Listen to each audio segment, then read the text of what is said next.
Donc, équipe 7, casse-tête et échec universitaire. Je vais vous lire les consignes, ensuite les juges vont pouvoir se présenter à vous. Vous disposez de 15 à 20 minutes afin de présenter votre solution au juge. Le temps s'écoule à partir du moment où un membre de l'équipe débute la présentation. Je vous montrerai le temps à l'aide d'un carton lorsqu'il vous restera 10 minutes, 5 minutes, 2 minutes, 30 secondes et les 10 dernières secondes vous seront indiquées à l'aide de mes doigts. Si l'un des membres de l'équipe continue à parler à la fin du décompte, je vais le signifier et la présentation s'arrête dès cet instant. Si vous faites moins de 15 minutes, il y aura une pénalité d'1 point par 30 secondes manquantes. Les juges bénéficieront ensuite d'une période de questions de 5 minutes, lors de laquelle ils pourront vous demander des éclaircissements concernant votre solution. Notez que lors de la période de questions, aucun décompte du temps ne vous est donné, mais si un membre de l'équipe est en train de parler lorsque le compteur affiche 5 minutes, il est autorisé à terminer sa réponse. Vous pouvez. Mon nom, c'est Joanne Denis, je suis conseillère senior en ressources humaines pour le Québec chez PepsiCo Canada de Relâche. Bonjour, je m'appelle Alexandra Blanchet, je suis responsable des marchés d'affaires chez PepsiCo Aliment Canada. Bonjour, mon nom est Pascal Perron, je suis Zone Business Manager pour l'Est du Québec pour PepsiCo Aliment. Bonjour, mon nom est Vicky, je suis coordinatrice en acquisition de talent pour PepsiCo Relâche. Bonjour, je m'appelle Pierre Perron, je suis conseiller en ressources humaines au ministère de l'Affaires autochtones du Nord-Canada.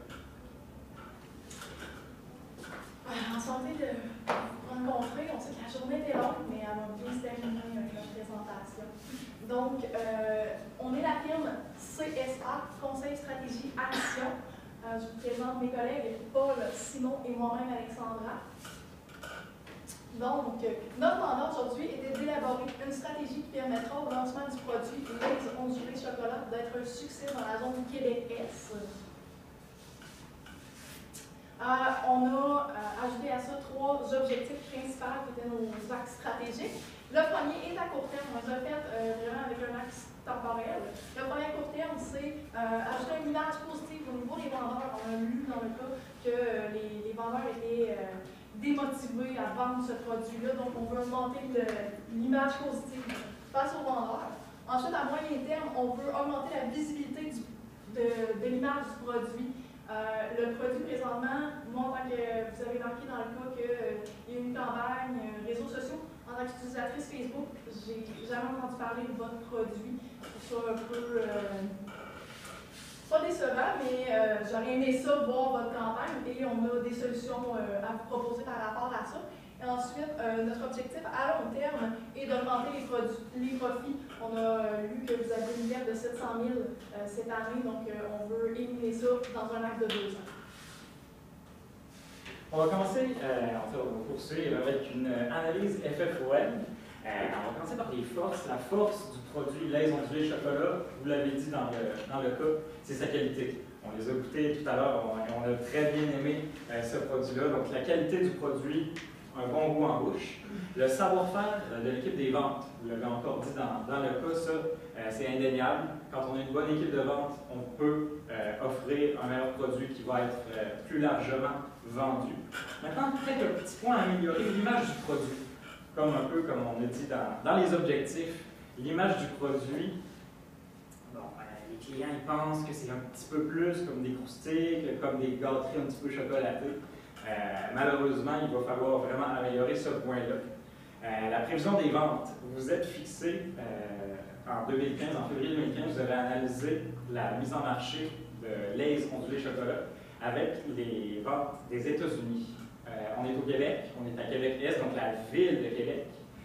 Il ne faut pas juste analyser les États-Unis, c'est un marché complètement différent qu'au Québec. Donc là-dessus, prévision des ventes à revoir. Au niveau des menaces, la motivation, comme on a dit, de vos vendeurs. Un vendeur pas motivé, il va dire « Oh, ça c'est un produit, il ne s'est pas très très bien vendu, mais là, je ne suis pas trop sûr. » Ça ne marche pas, tout simplement pas.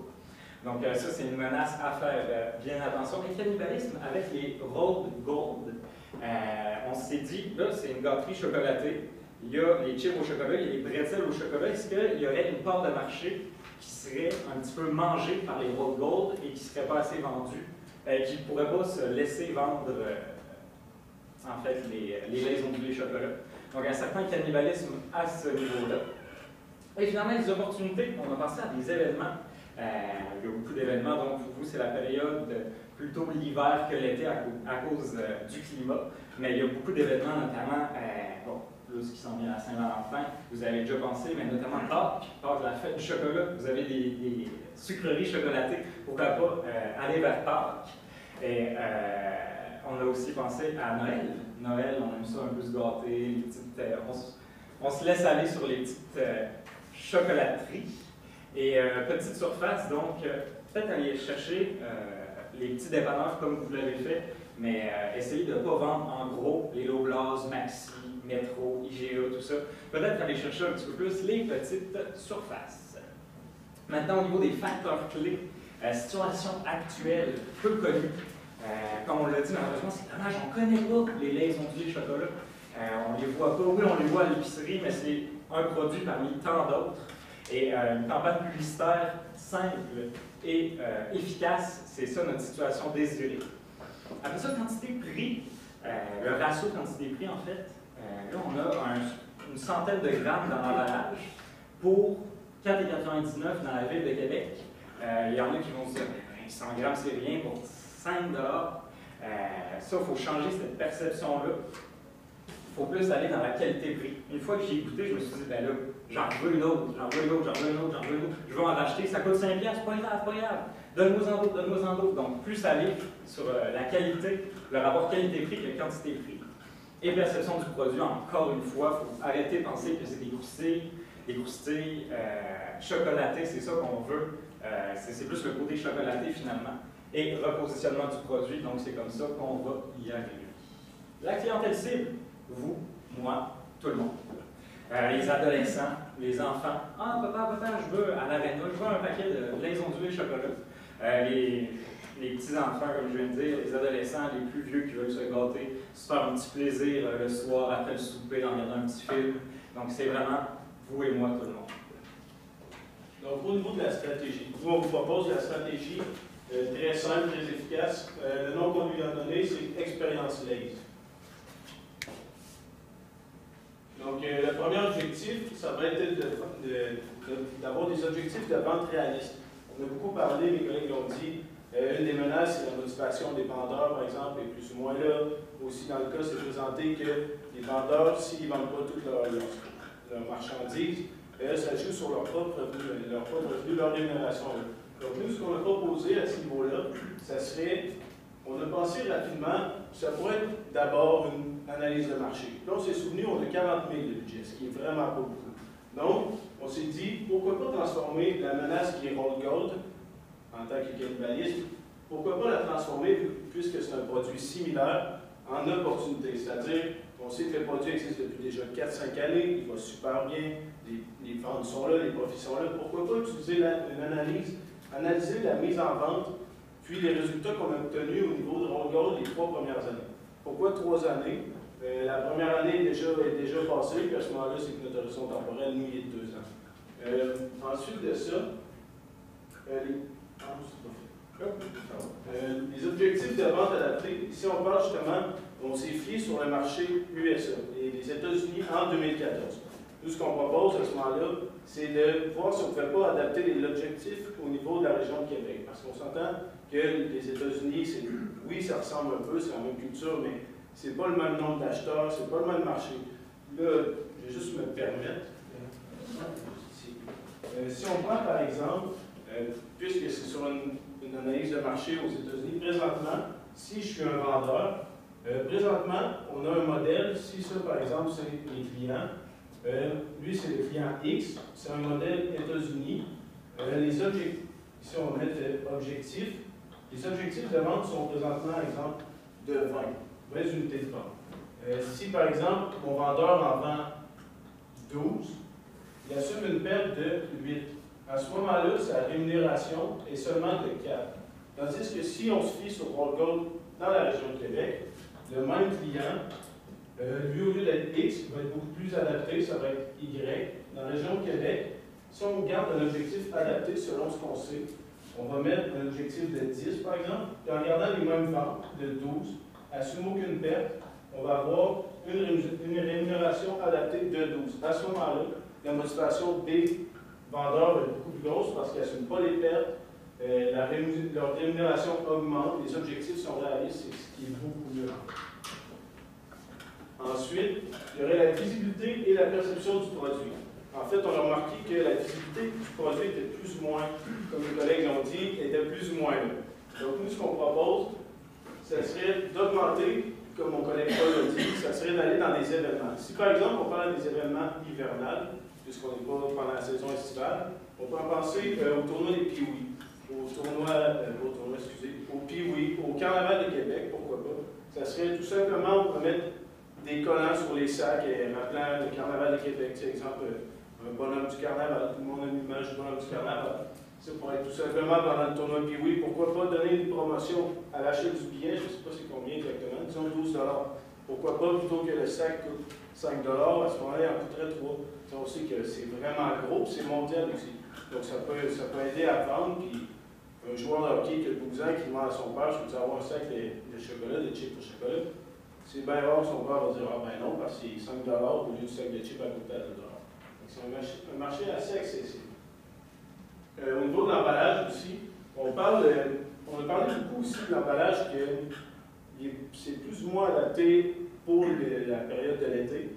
Mais on a remarqué d'expérience de vie, les chocolats c'est toujours dans un emballage en aluminium. Les sacs de chips Lay's aussi, c'est tout d'aluminium. À l'intérieur, on a remarqué que c'est plus un papier ciré. Donc on se demandait pourquoi pas juste changer l'emballage, je veux dire, Lay's a déjà les matériaux, a déjà les machines, a déjà tout ce qu'il faut. Donc ça serait assez simple, ça serait assez à bas. Au niveau de la visibilité, une dernière chose, sur les réseaux sociaux.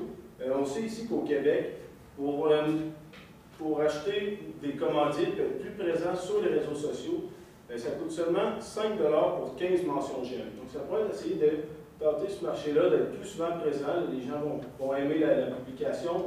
C'est un peu une sorte de bouche-à-oreille sur les réseaux sociaux, donc ça peut augmenter la visibilité assez bien. Et à ce moment-là, là aussi, on a prévu un petit budget, on va vous le montrer un peu plus tard, donc ça ne serait pas si cher, assez accessible. Et une autre idée originale qu'on aime beaucoup, ça serait de créer le fameux hashtag. Donc ça pourrait être un hashtag expérience Lay's, donc on pourrait le retrouver sans que ce soit juste sur Facebook, comme Instagram, ça pourrait être n'importe quoi. Les gens pourraient voir des photos interactives entre amis, en famille, tout le monde ferait « Wow, c'est ton écoute ». Ça pourrait être une petite idée. Et maintenant, diminuer les pertes, augmenter les profits, ça c'est sûr et certain que c'est un peu ce qu'on cherche à la base. Mais avec l'étude de marché qu'on a fait de Roll Gold auparavant, on va pouvoir avoir une production plus adaptée à Québec. On a vu dans votre cas ici qu'il y a eu un petit problème de surproduction, ça ne faut absolument pas que ça arrive. Avoir des stocks qui s'accumulent, ça a une date de péremption, malheureusement, les chocolats. Donc, une production adaptée à Québec, c'est sûr et certain qu'il vous faut ça. Et l'objectif, donc, c'est zéro perte. Essayer d'arriver au montant juste ou le plus proche possible, c'est sûr et certain. Donc, avec ces trois objectifs-là, ces trois sous-stratégies-là, on peut régler, on fait le tour en fait de expérience Lay's. Maintenant, mesure de contrôle, essayez un petit peu de voir les risques, garder un petit contrôle sur notre stratégie. Sondage sur la motivation des vendeurs, le passer maintenant, le passer plus tard. Donc, voir l'évolution. Est-ce que, en faisant des objectifs de marché différents, comme on vous a expliqué, est-ce que les vendeurs vont être plus motivés? Est-ce qu'au contraire, ça va rien changer? Est-ce que ça va augmenter leur motivation ou non? Le nombre de sacs vendus, si dans les événements, il n'y a aucun sac qui se vend de plus, tout le monde les regarde, mais ils sont là, ah ben oui, c'est le fun, des chocolats, mais pas plus que ça. Si on ne voit aucune différence au niveau du nombre de sacs vendus, on va pouvoir contrôler tout de suite et rectifier le tir. Et objectif de vente, comme on dit tout à l'heure, on pourra jouer avec ça. Les vendeurs, on va leur dire ah ben ce mois-ci, il faudrait que tu fasses 10 unités. Le mois prochain, là, ça va un peu mal, il faudrait que tu en fasses 12 si possible, s'il te plaît. Donc, on pourra rectifier ça à ce niveau-là. La gestion des risques, après ça, le seuil de vente. Donc, ça revient un petit peu au même que la mesure de contrôle, nombre de sacs vendus. Mais ça pourra vraiment, si finalement notre objectif c'est 10, on en vend 4, là, ça ne marche vraiment pas. Là, on a un trop gros risque, il va falloir rectifier le tir, encore une fois. Réseaux sociaux, comme Simon l'a dit tout à l'heure, réseaux sociaux, on peut savoir un nombre de likes qu'il y a eu, on peut savoir le nombre de visites sur votre page, notamment Facebook, Instagram, Twitter. On peut quand même suivre l'évolution des choses par rapport aux réseaux sociaux. Et un inventaire juste là-dedans, ça permet encore une fois au niveau, pour éviter la surproduction et une pénurie éventuelle, l'inventaire juste là-dedans.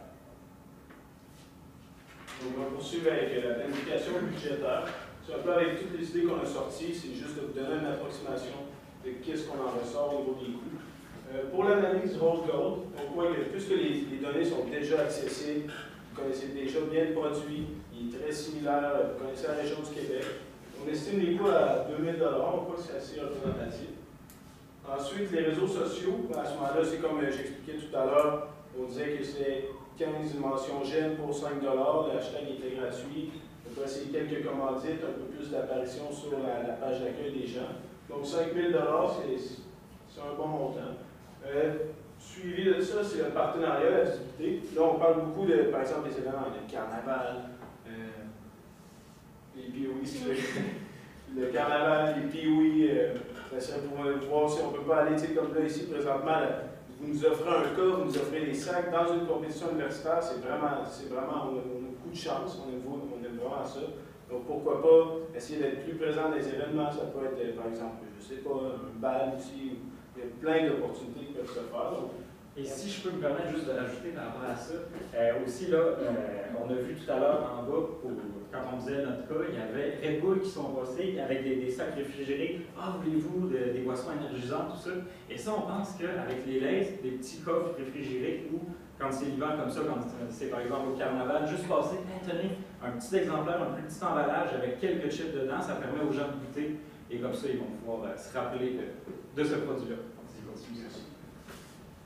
Autrement, le dernier coût qu'on engendrerait, ce serait le changement d'emballage, comme j'expliquais tantôt, de changer peut-être pour l'aluminium, de mettre, ça pourrait être aussi un sac refermable parce qu'on sait que c'est une bouchée assez riche en sucre, donc c'est rare qu'on finisse un sac complet à une personne tout seul, donc ça peut peut-être de penser, si on pense exemple au Malteser, au Smarties, toutes les autres bouchées chocolatées, ça serait de mettre un sac refermable.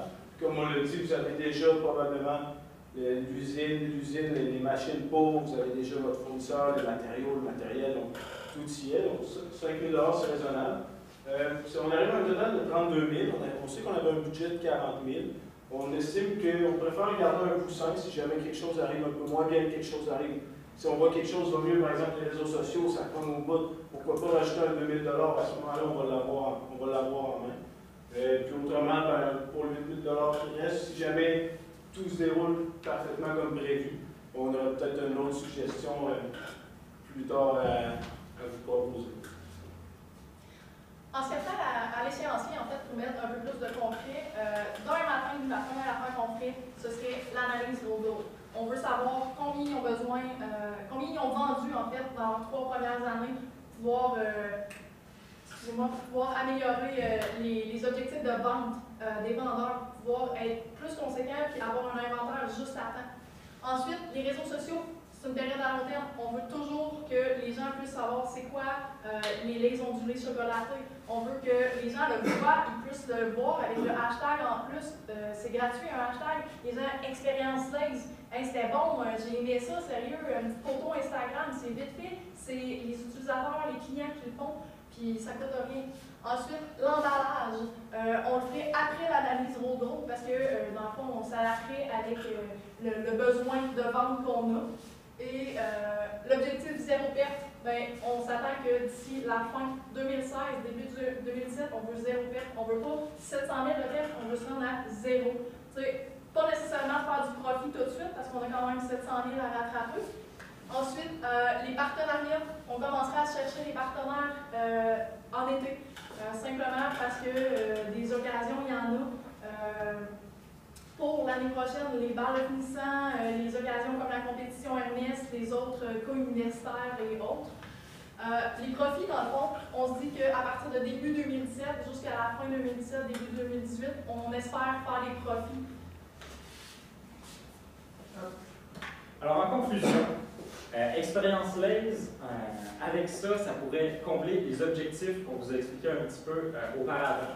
Et Expérience LAISE, ça répond un petit peu aux valeurs qu'on a ressenties à travers nos expériences qu'on a eues avec LAISE, à travers vos publicités, tout ça. C'est amusant, c'est un moment de partage. Un sac de chips, on ne garde pas pour soi. Et c'est mémorable parce que ça ajoute un petit peu plus quand on se prend une petite gâterie chocolatée. Oh, ça c'est le fun! Et c'est mémorable dans ce cas-là, en fait.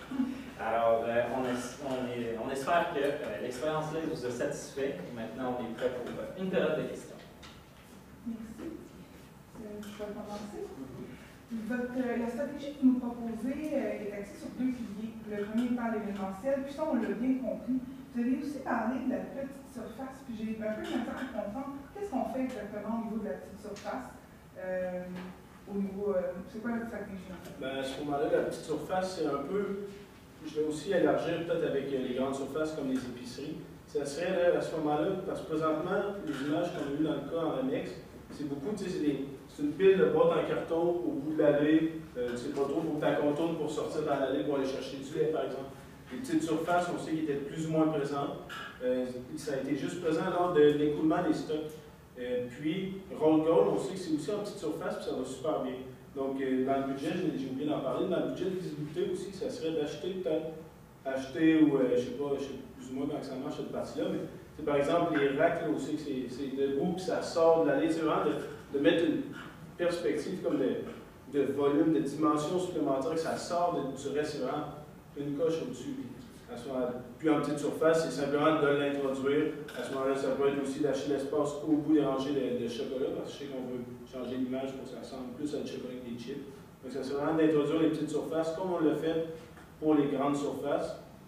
Puis on sait que Roll Gold va bien, donc pourquoi pas essayer aussi avec ceux-là. Si tu peux me permettre rapidement, en fait, en petite succursale, ça va coûter moins cher d'avoir plus de visibilité dans la grande surface aussi. Moi, j'aurais une question. Vous avez parlé de l'emballage, en fait, de la possibilité d'aller comme un packaging plus comme nos chips ou du refermable. Dans quelle direction vous recommanderez plus? En fait, comme on l'a dit tout à l'heure, un paquet comme ça de chips chocolatés, pour l'avoir essayé tout à l'heure, pendant la résolution, c'est assez lourd, c'est sucré, on va se dire, c'est gras. Alors, un emballage plus refermable, je pense que j'en prends 3-4, mais là, je dis, ça suffit, je le referme, je le reprends plus tard. Je le reprends demain, parce que si on a un bon emballage, ça va pouvoir se conserver un petit peu plus longtemps que là, il est ouvert. Là, s'il est ouvert, l'air va pouvoir rentrer dedans, ça va un petit peu détériorer peut-être le goût. Donc, je pense que refermable, ça sera un petit peu plus... Pour le même prix? Pour le même prix, si possible, tout dépendamment. Est-ce qu'on le change pour l'aluminium, est-ce qu'on garde l'emballage actuel, mais qu'on met juste un petit zipper en plastique? Si je peux me permettre d'ajouter aussi, c'est seulement au niveau de l'apparence, c'est aussi, par exemple, dans l'événementiel. On va à un carnaval, ça nous tente plus ou moins de traîner, si on ne le finit pas, notre sac, de traîner notre sac toujours dans nos mains ou de le laisser dans notre sac à dos, puis être plus ou moins sûr qu'il va s'ouvrir, il faut en avoir un peu partout, puis on sait que c'est du chocolat, donc ça tâche, c'est plus ou moins grave. C'est vraiment juste de le rendre plus commode. Puis au niveau de l'apparence de chips, c'est plus ou moins, c'est surtout juste de garder l'intérieur plus aluminium, de se diriger vers un emballage qui pourrait peut-être aller chercher le mois de mai, le mois de septembre, des mois un peu plus froids malgré la période estivale. J'ai une petite question aussi. Dans le fond, à travers votre cas, je sais que vous avez mentionné une fois, oui, motiver l'équipe serait important. Comment vous allez motiver l'équipe dehors, qui est déjà un petit peu démotivée? En fait, c'était en diminuant les objectifs de vente, en mettant pas plus réaliste, en arrivant en disant vous avez 10 unités à vendre, alors qu'il y a une possibilité d'en vendre 12. Lui, sa rémunération, ça change totalement entre une rémunération de 12 unités, alors contrairement aux 4 unités qu'on avait plus tôt. C'est en augmentant la rémunération des vendeurs. Un peu aussi, comme Paul l'a mentionné plus tôt, on parlait d'ajuster les objectifs. Par exemple, l'objectif est toujours de 10 selon chaque semaine ou chaque mois, dépendamment de la période qu'on va donner. Si c'est plus facile de vendre beaucoup, l'objectif, s'il reste de 10 pendant le mois de décembre, on sait qu'il y a les temps des fêtes, il y a les bonnes Noël, ça devient un objectif plus ou moins motivant parce qu'il est plus ou moins réaliste, c'est plus petit. Mais peut-être comme un mois de novembre aussi, il ne se passe rien, souvent les gens dépensent moins, c'est moins beau dehors. Donc à ce moment-là, peut-être de garder vraiment une flexibilité au niveau des objectifs. On croit que ça va beaucoup motiver les vendeurs. Merci. Très bien, merci. Merci.